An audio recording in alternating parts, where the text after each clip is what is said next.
Beďu Zaman, ktorý je držaný v úplnej izolácii v Barle, nezostáva nečinný a začína písať zbierku Risale i Nur spolu so zastancami pravdy zhromaždenými okolo neho. Ručne písané diela kolujú z ruky do ruky a rozšíria sa do všetkých kútov krajiny.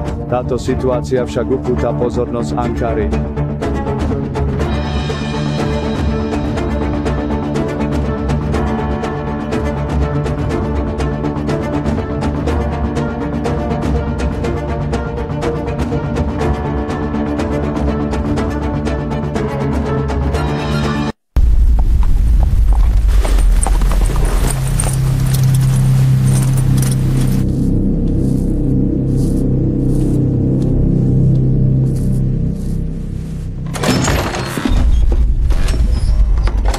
Kto si ty? Kto si ty? Pýtam sa ťa. Kto si ty? Ty si sa pýtal mňa. Kto si ty? Teraz sa ťa pýtam ja. Kto si ty? Som okresný guvernér. Okresný guvernér. Vieš, čo sú toto? Čo to je? To sú brožúry. Pochádzajú z tejto malej oblasti a dostanú sa až do Ankary.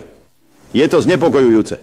Napriek tomu, že sú napísané v zakázanom písme, kolujú z ruky do ruky. Spíš. Čo? Si slepý, alebo čo? Kto si ty?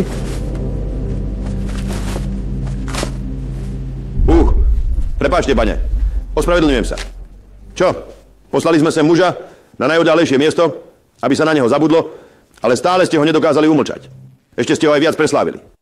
Nedokázali ste ho kontrolovať? Hanba vám. Ten muž iba píše. Pane, píše. Ale píše niečo dobré. Iné, pán guvernér.